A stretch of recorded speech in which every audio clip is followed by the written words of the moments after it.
Assalamu alaikum warahmatullahi wabarakatuh. I said I would be back after Maghrib to do this part two to the reminder of the foundation.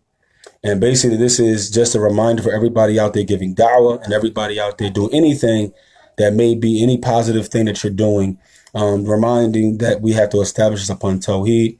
We have to establish these things upon bettering ourselves as human beings, but also bettering those around us. And it has to be upon Tawheed, because if we see it as an act of worship, it's the energy is always there. The positive growth in the spirit is always there because it's getting us closer to Allah Azza wa Jal.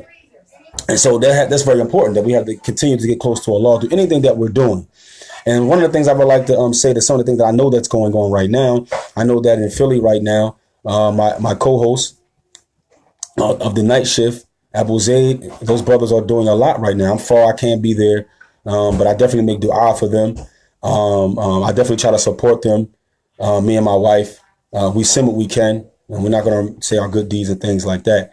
But alhamdulillah, those brothers are doing night shift t-shirts. You can go on the Mekteba page and you can see how you can donate or get a t-shirt or donate your time or wealth, whatever you have to donate, because they opened up a new Mekteba, a library there, and they have the building. They're trying to fix the building up. They're trying to get more books and things like that. Mekteba Ibn Taymiyyah in Philadelphia, Pennsylvania. This is what they're doing. And these are the type of things we need. Okay. No thing can survive without knowledge. So it's very important that we establish, not just in Philadelphia, that we could take this thing national. And this is what I'm trying to do with my group, indigenous conversation on indigenous Aboriginal topics. Okay. That we can get this thing together, make it organized, where we could take a lot of these ideas national, that we could take this Mekteba idea to other cities, okay, to other places, and put it inside communities that need those things and need this type of help. Right now, like I said, we're reading some books right now on the page of Black Labor, White Wealth. We're reading that. It's Claude Anderson, Powernomics, and things like that. And we're brainstorming, and we're trying to get these things together so that we can have some wealth. Okay, because wealth. See, the problem with us is we think we're going to go right to the top. We think, okay, I'm just going to go to the university, I'm going to go to college, and that's going to change everything. But it hasn't changed much. Okay, but what we have to do is we have to have an economic base for those graduates to come back to. So when they come back to these economic base, then they can stay inside the communities because it's worth it. They don't have to run to the suburbs or run somewhere else to make money and make a living, forced to other communities. They can stay within the Aboriginal community and help their own people, because that's what's needed, because everybody else does the same exact thing. And it's not nationalism. Okay, it's not nationalism actually it's common sense that you will help those people who are closer to you in your tribe, in your area, surrounding you, so that your children and you can benefit from being around these people and make them better human beings. This is common sense, and you don't need anybody to try to tell you other than that.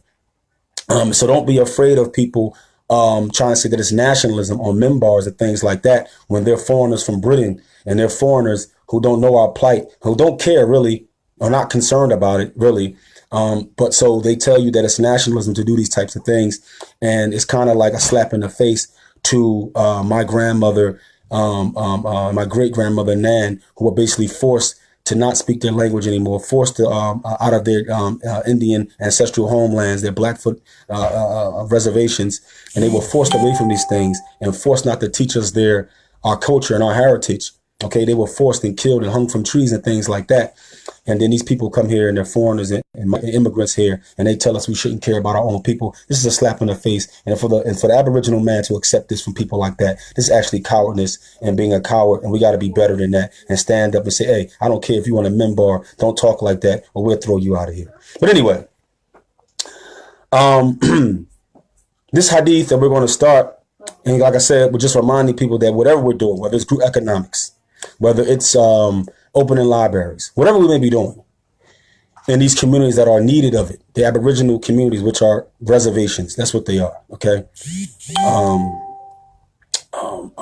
we're doing this. We have to understand this is an act of ibadah, and we don't concept that, except that we have the concept la ilaha illallah, Muhammad, la ilaha illallah, and the concept of that. Anyway, just a reminder. It's a hadith of An Ibadat ibn Samit رضي الله عنه قال رسول الله صلى الله عليه وسلم من شهد أن لا إله إلا الله وحده لا شريك له. In this hadith, Ibadah ibn Samit, he said, wa alaikum salam wa barakatuh. He said, the Messenger of Allah, he said, whoever bear witness that none has the right to be worshipped in truth except Allah, unique without partners. There's no partners for him. He said that the whole rest of the hadith goes, قال رسول الله صلى الله عليه وسلم من شهد أن لا إله إلا الله وحده لا شريك له وأن محمدا عبده ورسوله وأن عيسى عبد الله ورسوله وكلماته ألقاها إلى مريم وروح منه. Hadith, the rest of the hadith.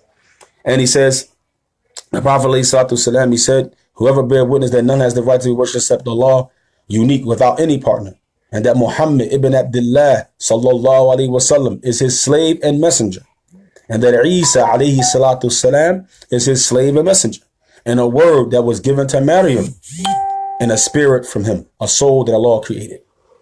Okay? So, Sheikh, excuse me, Muhammad Abdul Wahhab's grandson, his name is Sheikh Abdul Rahman ibn Hassan rahimahullah ta'ala, the grandson of Muhammad Abdul Wahhab rahimahullah ta'ala.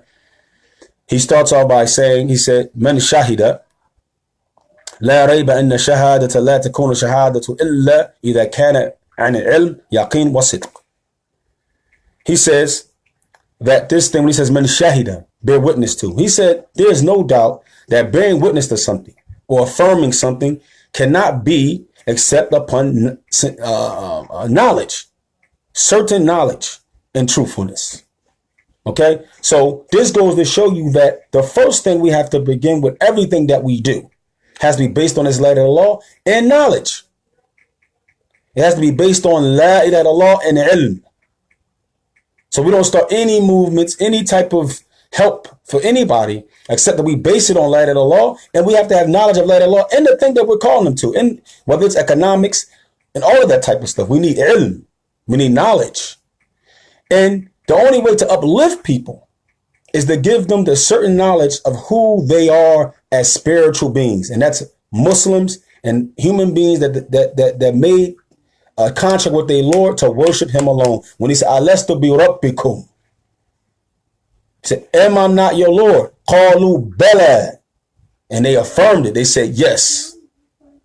So we know that every human being on the face of the planet made that contract. So we got to call them back to that contract, right? So that's the first thing we got to do, right? Because the first of the social ills that are destroying our people is shirk and ishraq. Okay? This is أما مع الجهل والشك فلا تعتبروا ولا تنفعوا فيكون الشاهد وحالة هذه كاذبا لجهله بمعنى الذي شهد به. وقد تضمن هذه كلمة عظيمة نفيا وإثباتا ونفيت الهية عن كل ما سوى الله. Now check this out. Shaykh said, now as for ignorant and doubt, then it doesn't benefit. Okay, so that for us as Muslims, right? If we're ignorant and doubt and have misunderstandings of la ilaha illallah, how are we giving it to somebody else? How are we giving it to somebody else? It's impossible for us to give something we don't possess. Okay? So he said, so a person who's ignorant of this meaning, then when he bears witness, he's bearing witness upon a misunderstanding. So he didn't really bear witness upon la ilaha illallah. He bear witness on la ilaha illallah, but still goes to a grave and worship the dead. He bear witness to la ilaha illallah, okay, and he's still believing in Christmas and Halloween and celebrating these things. This is the decreasement of this kalima. That means you got some misunderstanding somewhere. So he said, in this great kalima, it has two pillars: negation, affirmation. Okay, it says وَنُفِيَتْ إِلْهِيَّةُ عَنْ كُلِّ مَا سَوَى اللَّهُ. نُفِيَتْ إِلْهِيَّةَ عَنْ كُلِّ مَا سَوَى اللَّهُ بِقَوْلِكَ. So this kalima, let's get down to the nitty gritty. When we say la ilaha illallah, that statement and the belief behind it separates us from all the other human beings who have not said it and believed it. Meaning that we, with that statement and that belief, has removed every divine characteristic from anyone other than Allah. And divinity is any act that we deem unlimited, without blemish, that is not confined in the normal, everyday, human or created concepts or constructs. When you believe that something goes outside of that, and it's without blemish, without limitation, then this is divine characteristics. No one has this but Allah. Get that principle. And it affirms that Allah is the one that only has those divine characteristics. So it negates it from other than Allah, and it affirms it for Allah Azza wa Jal. So he says, "Biqawlik la ilah." So when you say la ilah, you're saying that there's no divine being. Athbata ilhiya lillah wahdu biqawlik. So you're affirming that there's no divine being but Allah. Right with that statement. And then here's the affirmation. Illallah. Do you affirm that for Allah? You affirm that for Allah. As Allah Azza wa Jalla says, Shahid Allahu annahu la ilaha illa huwa wal malaikatu wa ulul ilmi qa'iman bil qist. He says, and that Allah affirms or bear witness that none has the right to worship except Him. Allah Himself, look at this. Allah Himself. Who is it that can describe Himself and tell about Himself better than Allah? Man ahsana qawlan. Man ahsana qilan min Allah. Who's better than Allah? Who's more truthful than Allah? Man asdaqu qawl wa asdaqu qila than Allah subhanahu wa ta'ala. Allah is telling you, He Himself in this ayat bore witness that none has the right to worship Him. He negated divinity from other than Himself and affirmed it for Himself. He. Right? Wal malaika. And the malaika, they affirm this for Allah. وَعُولُ الْعِلْمِ قَائِمًا بِالْقِسْطِ. And those who possess knowledge. لا إله إلا هو عزيز الحكيم. And that Allah subhanahu wa ta'ala is Azizul Hakim. Okay? That Allah subhanahu wa ta'ala is Azizul Hakim. That Allah is wise with His power. He's not frivolous with His power. Allah subhanahu wa ta'ala has power over everything. But He has wisdom, hikmah with His power. Not like one of us. We got a lot of power. We may not have no hikmah with our power. We oppress. We do stuff. All types of stuff to people. We got people underneath our control, as we see in this country. They're not doing right by the people here. They got full control of the situation as far as the dunya is concerned, but they're not just with the people. But Allah subhanahu wa ta'ala is even more mighty than them. He can do whatever He wants, when He wants. But Allah has wisdom, and everything is planned out and ironed out. It's just not frivolous behavior. Okay? What's going on, Liam? What's going on, Sheikh? What's happening with you, man? You know what I'm saying? Alhamdulillah, that's our brother Liam from Britain. You know what I mean? He called himself the token Caucasian guy on the group. You know what I'm saying? But we love him, though, man. We love him, man. That's our brother from another mother. Okay. فكم ضل بسبب الجهل معناها من ضل هم أكثرون فقبلوا حقيقة المعنى فأثبتوا الهية المنفية لمن نفيت عنه من مخلوقين أرباب القبور ومشاهد وطواغيت وأشجار وأحجار وجن وغير ذلك. Okay. Now, one of the problems that we see is that people are ignorant of La ilaha illallah, right? So if you're ignorant of La ilaha illallah, what won't you do? So when you're ignorant, what does Shaykh mean that you jahl of La ilaha illallah? Mean of the pillars of it. Because when you're ignorant of the pillars of La ilaha illallah, one of the things that comes from that, you don't know what to negate, what to affirm. To who? To what?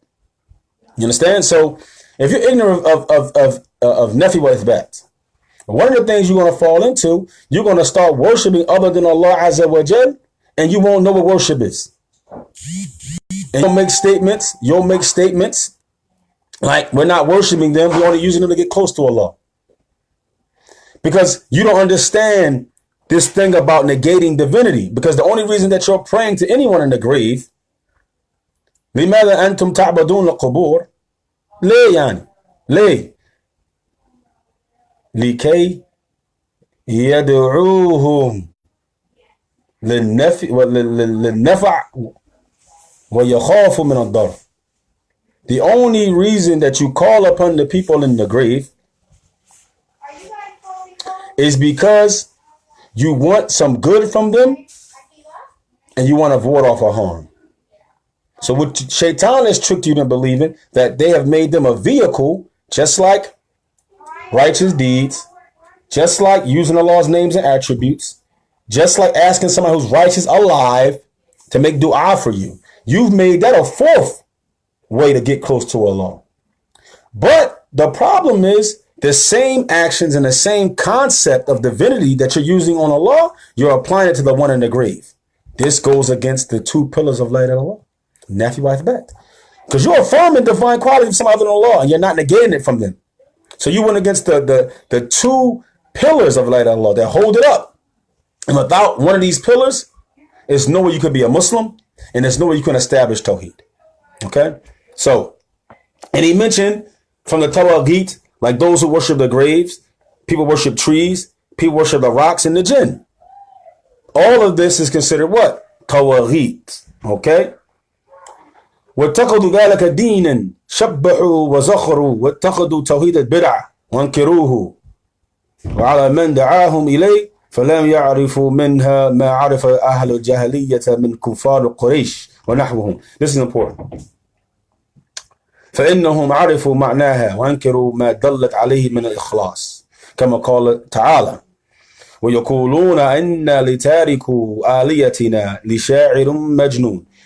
He's saying that these people had taken this concept of going against the pillars of La ilaha illallah and they made this a deen, okay, from Ahlul Qubur, from the people of the graves and other kuffar and mushrikeen in the earth, okay.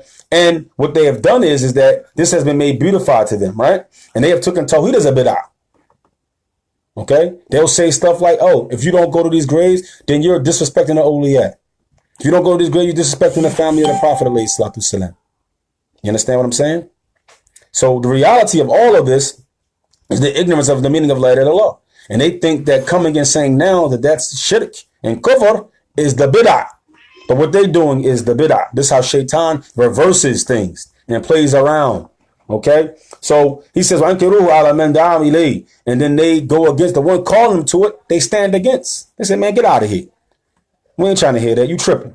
So, and they don't know the meaning of La ilaha illallah like the past nations did, like the people of Quraysh did. And what's the proof? The people of Quraysh, when they heard La ilaha illallah, they didn't say it meant La Rabba illallah. They didn't understand it that it was only Allah, meaning Allah was the Rabb only. Okay? They didn't mean that only Allah could be obeyed. They didn't get that from that. When La ilaha illallah was said to them, look at the response that the pagan Arabs gave. Number one, they understood the language. They understood the intent of the Prophet ﷺ when he said this stuff. They understood the aqidah behind it. He says, يقولون, he said, إنهم كانوا إذا قيل لهم لا إله إلا الله يستكبرون. When it was said to them that none has the right to worship the law, they became prideful against the truth. They looked down on the truth. ويقولون إنا لتاركوا آليتنا لشارع مجنون. He said, are we going to leave? And look at that's why you got to learn Arabic.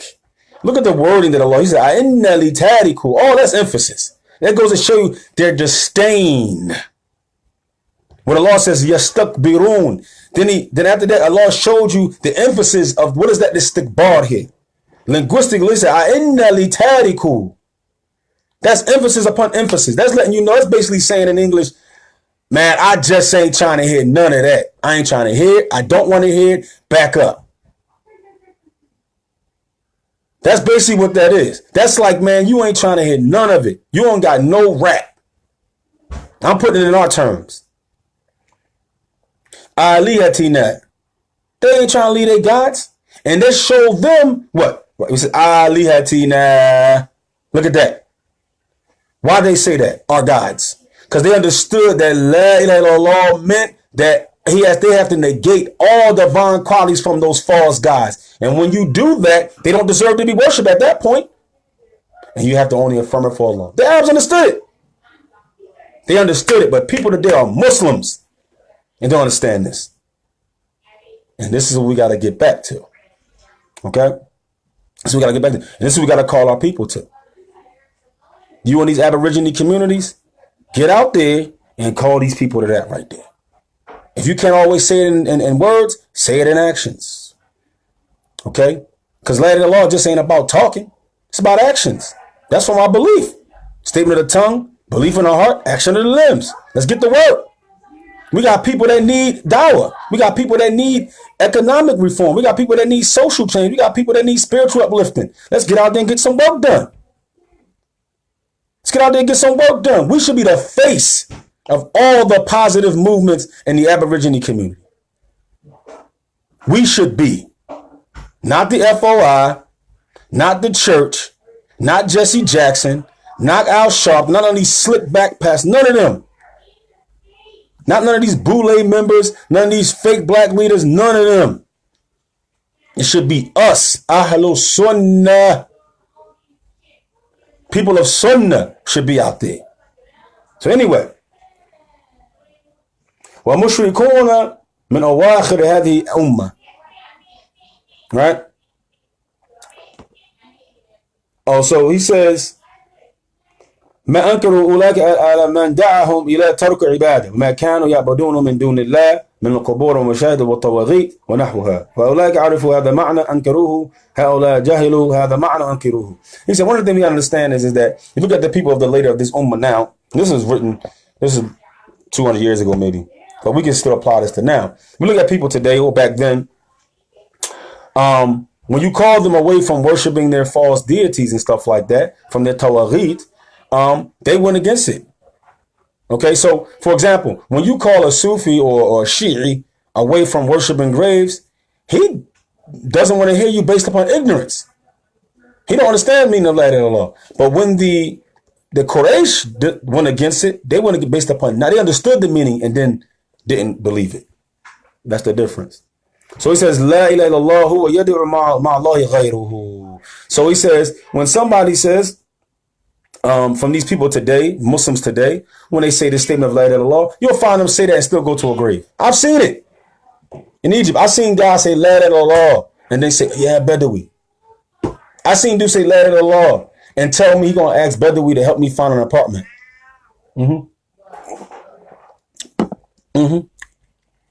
Yep.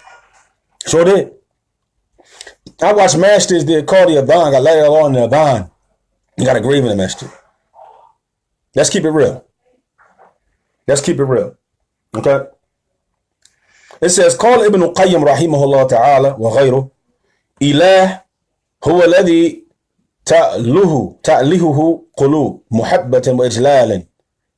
Wake salam tabarakat. What's going on, Sheikh? What's going on, Ricardo? What's happening, Akhi? We got to get together, man. You too close, man. You know what I'm saying? We should be ashamed of ourselves, man.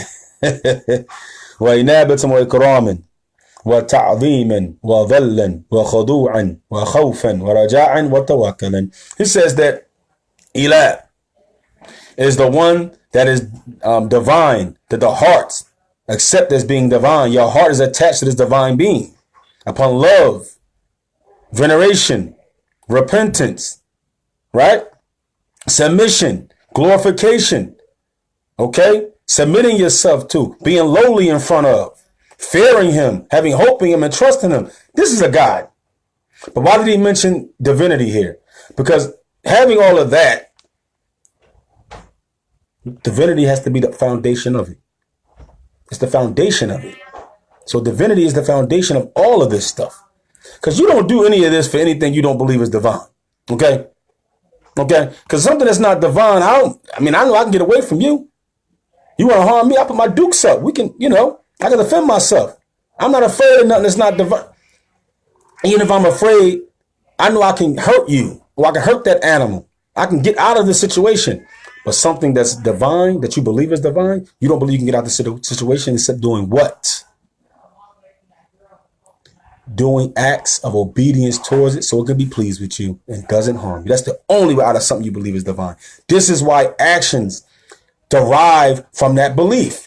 Because all the actions are is you preventing yourself from being harmed so this thing can love you. That's why this belief produces actions. Whether it's for other than Allah, which would be shirk, or it's for Allah, would be tawheed. That's why that belief produces actions. Okay? And so we got to call people to. You got to get out there in the street.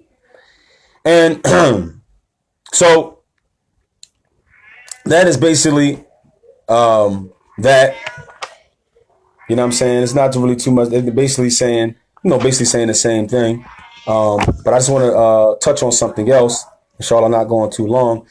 One of the things that Sheikh bin Baz, he did a nice, just a reminder. I think I've read this before, but I just want to reiterate it. It's kind of short. Sheikh bin Ibn Baz, he did this ba'ath of this book called The Meaning of La ilaha illallah by Sheikh Ahmed Milibar. Most of us probably don't even know the Sheikh. Okay? And it was about the meaning of La ilaha illallah. And the Sheikh mentioned in his Muqaddam that he just didn't read the book, that he studied it. He pondered over the book as he was reading it, right? And he said, and there's three meanings that we find amongst the Ummah of Islam when we're talking about La ilaha illallah. And Sheikh bin Baz, he said, that the first meaning that we have is that none has the right to be worshipped except Allah in truth. Then we have La muta' bihaqq illallah, and that no one is obeyed but Allah. Okay. Then we have the third meaning, La rabba illallah. The third meaning is that there is no Lord but Allah. And we know that's the next two, the last two are false. Okay, and we know some of the groups that have this meaning, like the Khawarij and the Qutbiyyin, they have no one is obeyed but Allah. And we have the some of the Sufis and the Tablighi Da'wah, they have the one La Rabba illallah, that there is no Lord but Allah. As long as you accept Allah's lordship, then you're a Muslim. But we know we have many proofs that kill all that. But now Ibn Abbas said the first one is the most correct one, right? Which is the only one. And he says that, and the reason Allah subhanahu wa ta'ala says in the Quran al-Kareem, إِيَّاكَ نَعْبُدُ وَإِيَّاكَ نَسْتَعِينُ. Surah Al-Fatiha. Iyaka is not the same thing as saying Nahnu na'buduk. Allah used Iyaka, it establishes hasr, meaning it's only that thing that you're saying is only given to this, basically. And we say it in English terms. So if I say Iyaka na'budu, it's understood what I meant there. That you alone I worship, not nobody else. But if I say Nahnu na'buduk, that's saying that I worship you, but it's not negating that I'm worshiping something other than you. But Iyaka negates the worship of anyone other than the one you're talking about. Okay? Iyaka nasta'een, and that we seek help and refuge and seek assistance from you. Iyaka means only from Allah Azza wa Jal, upon divine abilities. Now you can seek aid from somebody. Somebody help you lift your chair. Somebody help you paint your house. Somebody help you. You're hungry. Whatever. You can seek that type of aid. This type of aid he's talking about here is the aid that only a deity can do for you. Okay? And it's only for Allah Azza wa Jalla. That's why Allah, he made it hasr. Iyaka. He doesn't say nahnu nasta'inu, because that wouldn't negate that you have an isti'ana from someone else. It wouldn't negate that. Okay? So he brings here, Sheikh Ibn Baz, he brings another ayah. He says, وَقَضَى رَبُّكَ أَلَّا تَعْبُدُوا إِلَّا إِيَّاهُ. He says, and your Lord has decreed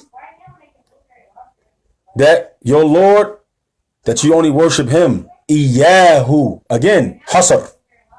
Iyahu. Him, Allah. Iyahu. That Allah subhanahu wa ta'ala is only worship alone. This ayat establishes the meaning of La ma'buda bihaq illallah.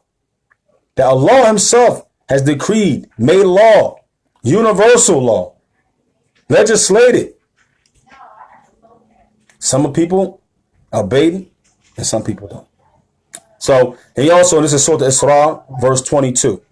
Then Sheikh bin Baz says, وَمَا خَلَقْتُ الْجِنَّ وَإِنْسَ إِلَّا لِيَعْبُدُونَ. Surah Al-Dhariyat, verse 56. And he says that I did not create the jinn and mankind except to worship me. Okay, this ayat establishes that Allah subhanahu wa ta'ala, the purpose of the creation of the human being is to establish this fact of La ilaha illallah. Okay, and also the ayat, a side note, proves that the jinn were created first because Allah mentioned them first in the ayat. We said, "Wa khalaqtu jinna wal insa." Okay, and then wow is not like fa. Wow can denote the fact that there was some time between, between the two creations. That can, but if you say fa means it happened right after. Like if I say, dakhaltu Ahmed al-Ghurfa fa Muhammad, dakhaltu, something like that. If I use the fa, that means that he came in right after him. And along those, that's just something I just thought about. I'm, going off track here. But anyway, so ذلك بأن الله هو الحق وأن ما يدعون من دونه هو الباطل. And Allah subhanahu wa ta'ala, he says in Surah Al-Hajj, verse 62, Allah says, in ذلك بأن الله هو الحق, that Allah has the right to be worshipped. He's haq, he's the truth. وأن ما يدعون, and this shows that dua is ibadah, because the words are interchangeable. That's a whole, I did classes on that before. وأن ما يدعون من دونه, and those who you call upon other than him, from Jesus, from Buddha, from all these false deities that people are worshiping, and doing who are batil, falsehood. And some of the tafsirs say this word batil here is shaitan. That all these false gods are in reality shaitan, either whispering them to the hearts of men, or shayateen taking the forms of these particular deities. And Allah knows best. He says, وآيات في هذا معنى كثيرة هو الذي فهمه المشركون من هذه الكلمة حين دعاهم نبي عليه الصلاة والسلام إليها وقال يا قوم قولوا لا إله إلا الله تفلحون. And he said this ayat, many ayats are like this, that the mushrikun, they understood these meanings. They understood that when La ilaha illallah was said to them, they understood that it meant negating divinity from their gods and affirming only for Allah. That's why they negated. That's why they didn't accept it. Because if it meant just Allah was the Lord, they would have accepted it, because they already believed Allah was the Rabb. They already believed that. Because when the Prophet asked them, who's the Rabbul Samawati wal Ard, they said, Yaqulun Allah. When it was asked to them, who is the Lord of the seven heavens, the Arabs said Allah. So they understood that he was the Rabb. So if the light of Allah meant that, they would have accepted that. Okay? So when we're talking to our people in the streets, we got to be direct. Exactly what La ilaha illallah means. We have to get them to negate divinity from Isa, from Jesus, and affirm it only for Allah. That's our whole goal when we're talking about spirituality, outside of the economics and the group economics and things we want to do like that to uplift them. But as far as their hearts and their spirituality, we have to negate shirk from them and help them get away from shirk. So, and he says, so when the Prophet called his people to this, he said, yeah, call me. This is also a proof. Who was he talking to? No. When you got people on the minbar telling us only people are Muslims. When you got these people on the minbar talking about we can't love our own people. We can't do nothing for our people. Got these foreigners up there talking that mess. Say, yeah, call me. My people. And them pagan ass one, none of them Muslim. No, I wait. Abu Jahl wasn't Muslim. They wasn't Muslim. And the Prophet ﷺ, when he got to Medina and he did business with them Jews to do all of the farming and all that outside the land, that benefited everybody in Medina, not just the Muslims. So y'all need to fear Allah. Y'all need to fear Allah, man, and get off them minbars talking that mess. So he said, yeah, call me, Qulu, O my people, say, La ilaha illallah tuflihun. Say La ilaha illallah and be successful. Now this success here doesn't mean you're going to be rich in the dunya. Talk about the akhirah. Talk about that Yawmul Qiyamah, standing in front of Allah. You're going to be successful with this kalima. You'll be successful with this kalima. Huh? Let's just keep this thing real. People are successful as people. But we allow these guys to get on the minbar and tell us other than this. He should have been dragged off that minbar. Guys in there, man, y'all chumps. Let these guys come in and tell us only people is Muslims. Y'all tripping. When the Prophet when every ayah in the Quran, them Anbiya say, "Oh my people," every single one, and they try to help them in other ways other than just Tawheed. They try to come away from the bad behavior. They try to call them away from sinning. They try to call them away from being homosexuals. They try to call them away from being cheating and weight and measurement. Come on, y'all. Let's keep it real. They allow these guys to get off these boats and come here and tell us not to love our people. I'm not hearing that. Because guess what, y'all?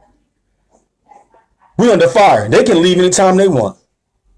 All them brothers that's African, may Allah bless them. They are brothers in Islam. The brothers from Britain, the Hassamites, all of them. Right? All of them. They can get on an airplane tomorrow and leave us right here in the burning building. They don't have to fight for us. They don't have to say anything for us.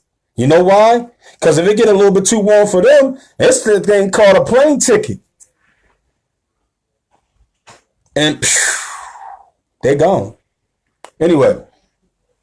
واستكبروا عن قبوله لأنهم فهموا أن ذلك يخالف ما عليه آبائهم من عبادة الأصنام وأحجار وتأليههم لها كما ذكر الله تعالى. He said, you know why?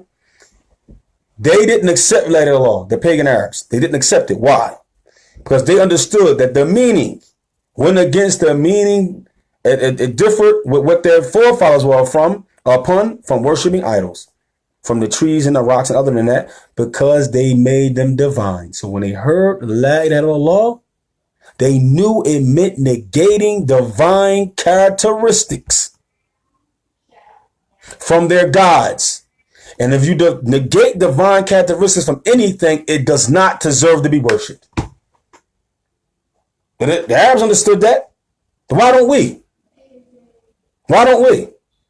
We don't understand that. We playing around with this thing.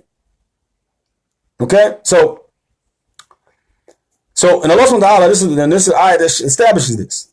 Sheikh bin Baz means ayah. And this is his introduction to the meaning of La ilaha illallah by Sheikh Ahmed Milli Barry. This is Sheikh bin Baz's introduction.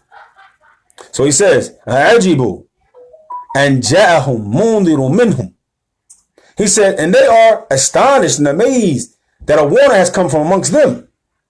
Talking about the Arabs, they were astonished that, man, this guy coming from amongst us.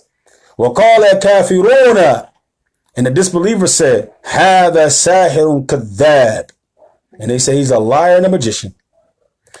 أَجَعَلَ الْآلِهَةَ إِلَهًا وَاحِدًا إِنَّ هَذَا لِشَيْءٌ عُجَابٌ. And this is the shahid. This is what I want to get from the ayah. And then they said to him, the Prophet ﷺ, are you making all the gods into one? So they understood what La ilaha illallah meant. But Muslims today, you tell them La ilaha illallah, they still worship a grave. Because they don't understand it. The two pillars, negating and affirmation. To negate divinity from other than Allah and affirm it for Allah. If you do that, understand those two pillars, you will never ever make shirk. Never.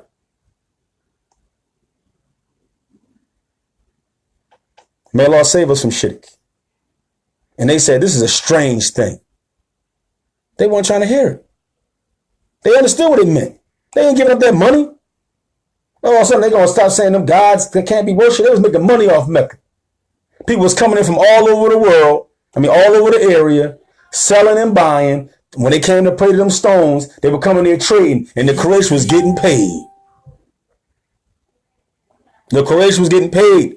We got to say this is the same thing going on right here. These pilgrims don't want to give up this land. They're getting paid off of us. They will never want us to get our act together. You know why? Because they won't be getting paid off us no more. It's all it's about. Humans don't change. Okay? It was about money then, and it's about money now. Them people are giving up them gods, but some of them ain't even believed in it no more. They not even cared about them idols. They cared about that trading money though. Let's keep it real. Let's keep it real. The only reason they spend hundreds of billions of dollars on keeping so-called African Americans, which is a misnomer, don't ever use that name, so-called the indigenous population of America, the Aboriginal of America, confused. Think about this, y'all. They spend hundreds of billions of dollars to keep a particular group of people ignorant and disfranchised. That means they're making more money off of us being ignorant and disfranchised than they putting out. They go out their way to keep us blank. You don't find that interesting? Why us? In the other parts of the world? No. Who we are. They know exactly we've always been here. They not saying nothing either. They not saying nothing either. They just want to know why? Because they won't be able to come in our communities no more and own liquor stores. Won't be able to come in our communities no more and sell us blunts and pork. Talking about they Arab and Palestinian. Talking about they Muslim. Let's keep it real. They won't come in our stores and our neighbors anymore and sell us Chinese food with roaches in it. They won't be able to do that no more. Because we'll own our own businesses and own our own communities. But the part of the thing is, though, as long as you keep us believing that we're from some other land and we're Kunta Kintes and Africans and all that stuff like that, and we're not the Aboriginal Americans, and we've been here for hundreds of thousands of years, but they spend billions of dollars in keeping that history totally blank from us, that we got to go through all this stuff just to find it. But they spend billions of dollars on the education system here to lie, to keep us from ever knowing the truth. And think about that. The only reason I'm bringing it up because the Meccans, during the time of the Prophet ﷺ, the only reason they fought the Prophet ﷺ, one of the main reasons they fought him, because them getting rid of the idols and accepting Islam would have got rid of their trading money. It would have got rid of the fact that they were making money on people coming to Mecca, worshiping the graves that was in the Kaaba, worshiping the idols in the Kaaba, and they were making money off that. They were making money off people's misery. The same way they're making people money off our misery right now. So he continues, Sheikh Ibn Baz continues. He says, فَعْلَمْ مِنْ ذَلِكَ أَنَّهُمْ فَهِمُوا مَعْنَاهَا بِأَنَّهَا تَبْطِلُ آلِيَتَهُمْ توجب تخصيص عبادة لله وحده ولهذا لما أسلم من أسلم منهم وترك ما هو عليه من الشرك وأخلص العبادة لله وحده لو كان معناها لا رب إلا الله ولا مطاع إلا الله لما أنكروا هذه الكلمة فإنهم يعلمون أن الله ربهم وخالقهم وأن طاعته واجبة عليهم فيما علموا. Look at this. Sheikh Ibn Baz rahimahullah ta'ala. He said, and from this ayat we know, right? When he says, إِنَّهُمْ كَانُوا إِذَا قِيلَ لَهُمْ لَا إِلَهَ إِلَّا اللَّهِ يَسْتَكْبِرُونَ. Okay? When the Prophet said, La ilaha illallah to them, what did the kuffar do back then? What did the pagan Arabs do? They got prideful. And they said, وَيَقُولُونَ إِنَّ لَيْتَارِكُ. Are we going to leave our deities for this mad poet? Are we going to do that? This ayah shows that what? That the Arabs back then, they understood the meaning of La ilaha illallah. They understood it. Because as soon as the Prophet said it to them, they went straight, oh, hold up, we got to leave our gods? That meant that they knew that the Prophet was asking them, telling them that Allah was commanding them to stop worshiping these false gods because they wasn't divine. They didn't have the right to be worshipped. They understood it completely. That's why they responded like this. Like, hold up, we got to leave our gods? Hold up. Okay? And they understood it because if it was the meaning of La Rabba illallah, right? If that meant that La ilaha means there's no Lord but Allah, they would have accepted that because they understood Allah was the Lord. They understood that.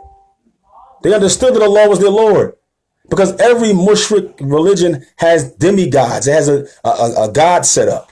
It has the alpha god and then all the demigods underneath it. And they understood that Allah was the alpha god. He was on top, and that all these other gods, he created them and made them vehicles. They believed that. Right? So I'm saying they understood the concept. He said, hold up, we got to get rid of these demigods? Oh, you tripping. There's only one who's divine. We can't use these other gods. Number one, that got them upset. Then they said, hold up. Economically, we're going to lose out. Same thing we're going through right now with the pilgrim invader who occupying our lands right here in America. The same thing. They don't want to give it up because it's about money. And nobody's asking anybody to give anything up. We ask people to be just and give us the rights that belong to us in our own land. Anyway, he says, أنه من عنده سبحانه لكنهم كانوا يعتقدون أن عبادة أصنام وأنبياء وملائكة وصالحين وأشجار ونحو ذلك على وجه الاستفساء بها إلى الله ورجاء وأن تقربهم إليه زلفى كما ذكر الله ذلك عنهم سبحانه في قوله الكريم. Now listen to this. Let me read it. He said, it wasn't that they didn't think Allah had to be obeyed. They believed that. They believed that obeying Allah was wajib. They believed that Allah was the Alpha God. He's the Rabb, the creator of everything. We have many ayahs that says that. Right? And they said, who created the heavens and earth? فَيَقُولُونَ Allah. Who created? مِنْ خَلَقَ السَّمَاوَاتِ what? فَيَقُولُونَ Allah. And who created the heavens and earth? They're going to say Allah. Right? We got many ayats like that, right? Many ayats. He said, and that wasn't the issue. The issue is that they believed that the righteous, the angels, the rocks, the trees, and these so-called false deities that they carved with their own hands were a way of seeking nearness to Allah, a vehicle for him. Just like you would catch the train downtown to get to a goal. And that they didn't believe that was worship. Even though they were doing acts of worship that Allah only legislated for him, with some of the same beliefs with it, which was the only way that these things could hear you or see you was that they had to have divine qualities to see you from a distance, to hear you from a distance, to hear you at night, secretly, to know your heart, to take it to Allah. How does something that's dead or a stone is in a grave in the dirt or a stone take anything to Allah?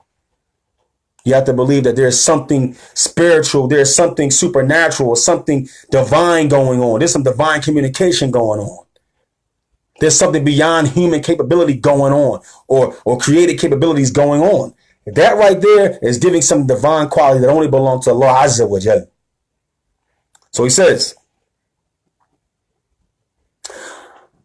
وَيَعْبُدُونَ مِن دُونِ اللَّهِ, and they worship other than Allah. مَا لَا يَضُرُّهُمْ, they don't harm them, وَلَا يَنْفَعْهُمْ, and don't benefit them.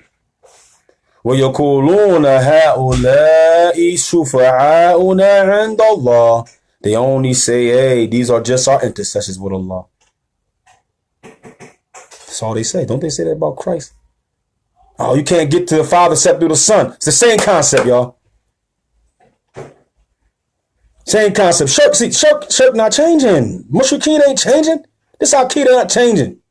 These people, you can give it any name you want to give it. You can call alcohol wine and spirits. Guess what? It's still alcohol. You can't change it. So then Allah kills all of this.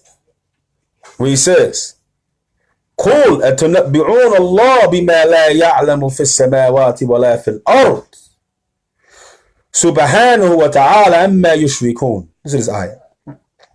He says, say, do you inform Allah about something he doesn't know in the heavens and the earth? Do you? Allah needs these intercessors to inform him about something? Like I need, like my wife got to inform me something that happened in the crib. That's what you saying? You saying that now Allah subhanahu wa ta'ala is sitting above his throne, and you talking about something like he's some old looking Caucasian man with a beard with sandals on, and that he need one of his creation to come up there and say, hey man, you know so and so. Subhanallah. And that's why Allah said at the end of the ayat, Subhanahu, that's Tanzeel. Subhanahu, that's clearing Allah from any imperfections. Ta'ala, both of them are clearing Allah. Allah is free from imperfections. He's the most high, he's great. Amma yushrikun, Allah called it shirk. He called saying Allah as an intercessor, trying to use a vehicle that saying they get into Allah, close to Allah through these things. Allah called it shirk. Say amma yushrikun. That's the hukm right there. Call us. That's the hukm. Got the hukm from Allah. And in his speech. Tanzilu kitab min Allah Aziz al-Hakim. And this has been sent down. This is Surah to Yunus, verse 18. And he said that this has been sent down from Allah, the Aziz al-Hakim. Inna anzalna ilayka al-kitab. Quran bil-haq. فَاعْبُدُوا اللَّهَ مُخْلِصًا لَهُ الدِّينَ. And Allah says, and we, inna, no doubt, anzalna ilayka kitab. Ilayka is the Prophet ﷺ. You the book with truth. فَاعْبُدُوا اللَّهَ, to worship Allah sincerely in his deen. Sincerely here means free of shirk. Free of any paganism upon it, that Allah alone is divine and worship without partner. Mukhlis. This is what we got to call our people to. Why we call them to economic growth. Why we call them, but it has to be based upon this. So that way, every time we aid our folk, every time we stand up for them, every time we build something for them, every time we teach them, it's an act of worship. We get close to Allah for our efforts. And it goes to the grave with us. Come on, y'all. Come on now. So, it says, أَلَّا لِلَّهِ الدِّينُ خَالِص. And for Allah is the religion of sincerity. وَالَّذِينَ اتَّخِذُوا مِن دُونِهِ. And those who they take as awliya other than him, thinking they are the same as Allah or equal in some way. مَا نَعْبُدُهُمْ إِلَّا يُقَرِّبُونَ إِلَى اللَّهِ زُلْفَى. And they say, we're not worshiping them, we're only using them as the seek nearness to Allah. SubhanAllah. Then Allah called these people kadhab and kafirun, kadhabun kafar, kadhibun kafar. Allah called them liars and disbelievers. Liars and disbelievers. And Allah in the end, Sheikh Ibn Abbas, he said, and this is also, we want to show that someone, a kafir, can have sincerity in an act, but still not be Muslim. And the proof that sincerity is the main sincerity that person needs to be Muslim, to enter into Islam, and sincerity in his aqidah. That his aqidah is free from shirk and ishraq and major kufr. That is free from these things. And the proof is when Allah subhanahu wa ta'ala says, إِذَا رَقِبُوا Surah Al-Anqibu, I think ayah 65. It says, فَإِذَا رَكِبُوا فِي الْفُلْكِ دَعَوُوا اللَّهَ مُخْلِصًا لَهُ الدِّينَ فَلَمَّا نَجَّاهُمْ إِلَى الْبَرِّ وَإِذَا هُمْ يُشْرِكُونَ. He says, when they are riding in the ship, the waves and the storms, and look like they're about to be destroyed and drowned, دَعَوُوا اللَّهَ مُخْلِصًا لَهُ الدِّينَ. At that moment, the mushrikeen call upon Allah sincerely. فَلَمَّا نَجَّاهُمْ. So when Allah saves them, إِلَى الْبَرِّ, brings them to land, إِذَا هُمْ يُشْرِكُونَ. Allah still called them pagans. Why? Because even though at that moment they did one act sincere for Allah, their aqidah was still based upon the fact they believe other than Allah subhanahu wa ta'ala was divine and had the right to be worshipped along with him. This is why they didn't enter Islam. Because if that wasn't the case, then they would enter Islam. And that's when Rububiyyah kicked in on them. Rububiyyah kicked in for them right there. That's all that kicked in, Rububiyyah. But Uluhiyyah didn't kick in because they still believe other than Allah had the right to be worshipped. They still didn't believe Allah was the only one divine. They still didn't negate divinity and affirm it. They didn't negate divinity from their gods, and they didn't affirm it only for Allah. This is why Allah still, إِذَا هُمْ يُشْرِكُونَ. Still called them mushrikeen. Still called them, and though he answered them. Also we get from this ayat that Allah answered the dua of what? The mushrikeen. So you watch oppressing them. He answered the dua of the mushrikeen. And how you know that Allah hasn't answered the dua of our people by us becoming Muslim and leading them and aiding them? How you don't know that? That Allah subhanahu wa ta'ala could have been answering the dua of our ancestors, crying out after they were being hung and oppressed and burned, and their lands being invaded and killed and slaughtered and murdered. And still to this day we're being slaughtered and murdered, shot by police, pushed out of our neighborhoods with gentrification, not allowing us to get jobs, not putting better good schools in our communities, systematically oppressing us and murdering us in the streets. How you know that our ancestors, our people didn't cry out to Allah Azza wa Jal and Allah answered them, and by calling this generation to Islam so we can stand up for our people? How you know that's not the dua being answered?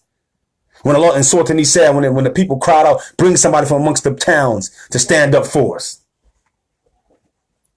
So we need to stand up. So anyway, then he says, ومعنى أنهم يقولون ما نعبدهم إلا يقربون إلى الله زلفى فرد الله عليهم ذلك بقوله سبحانه. And he says, Nama'na, that they say that we only worship them to bring us nearer to Allah Azza wa Jal. Inna Allah yahkamu baynahum. Look what Allah said about these people who say there's such thing as intercessors between them and Allah. Inna Allah yahkamu baynahum fima hum fihi yakhtalifun. Inna Allah la yahdi man huwa kadhibun kaffar. Allah subhanahu wa ta'ala says, verily, Allah judges between them in what they differ. And verily, Allah does not guide the one who's a liar and a disbeliever. So we ask Allah Azza wa Jalla that we may be a shining light for our people from the Aborigines in this country, the indigenous Aborigines of America, who they had classified as African American, Black, and Negro, who are no more than the descendants of the original people of this land, and that is us. May Allah make us a guiding light for them, and maybe a guiding light for ourselves and for our families. And then from that, we can be a guiding light for the Caucasians that are here, for the Asians that are here, for the Mexicans that are here, that we can be a guiding light for all of them. But we need to start in our own backyard. We need to start home in our own communities, and then with strength and with knowledge and know-how and with economic power and social power, we can go and spread out to everybody else and show them that Islam got the answers and that we're strong spiritually, we're strong financially, we're strong economically. We are a force to be reckoned with. And this is our land. And that we're not going to go quiet in the night, and that we're going to let you know that we still exist. We have a right to exist. Because Allah gave me a right to exist. And I ask Allah subhanahu wa ta'ala to unite all human beings upon Tawheed. Unite all human beings upon La ilaha illallah Muhammadur Rasulullah. And that the Prophet ﷺ can be the guiding light by Allah's permission for all the tribes of the earth. And I ask that with all the greatest names of Allah Azza wa Jal. Assalamu alaikum wa rahmatullahi wa barakatuh.